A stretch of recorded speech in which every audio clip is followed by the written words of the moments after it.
Hey everybody, welcome to the Institute, the place where we learn to be more like the leader that God's called us to be.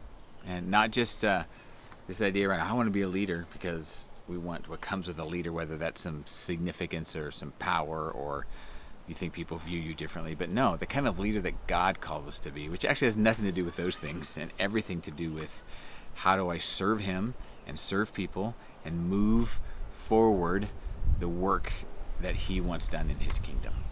So today, I want to talk around the idea of leadership and music. And when there's a band, everyone in the band needs to know the part they play and they need to do it well.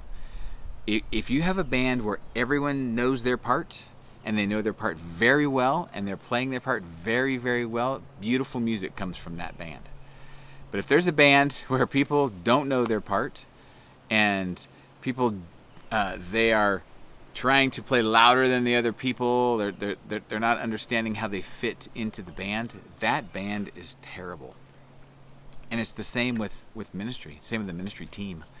When everyone can kind of fit in their role and know their role, then something beautiful comes out of it. And the truth is that when there's a band, if the music they're producing, if the band is focusing on the music, not the individuals, that produces beautiful music. If once we start focusing on the individuals and not the music, again, we produce just a bunch of noise. Now, as a drummer, we were always taught to play, they used to call it, refer to it as in the pocket. And that's just this idea that I just play in my space. Because for a drummer, I don't know if you've seen like a drum set in kind of the bands we have in the West. He's got these big drum sets with toms and a snare drum and hi-hat and these cymbals. And you can make a ton of noise and overpower the whole band with that set, with just banging on your sticks. Or you can play in the pocket and play exactly where you're supposed to be. And now all of a sudden music starts to come. And so it's the same way with our leadership within any organization that you're a part of. You have to figure out, where's the pocket for me? Where do I play? Where's my lane? Where do I press in and do what I'm supposed to do and not worried about what they're doing? Because that's not my responsibility. I'm going to focus on my part and do the best that I can. So the question I have for you today is, what is your part? What part do you play? You should be able to answer that question in one sentence. We did this a few years ago where all of the leadership took this moment to write out, here's what I do in one sentence. And so that's what we're going to do this week.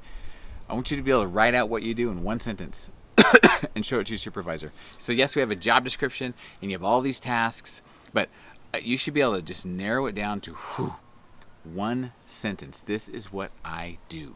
Now for me, you know what I do at Cherish? I keep the vision alive at Cherish, and I lead the executive team at Cherish, and I raise funds for Cherish. Those are the three tasks I do, if you want to just nail it out to the most important. Now, there's lots of little tasks that fall under all of that, but those are the main tasks that I do at Cherish. And I do this all with this foundation of discipleship and relationship. So that's my task. I uphold the vision of Cherish, I lead the executive team of Cherish, and I raise money, resources for Cherish, all on the foundation of discipleship and relationship.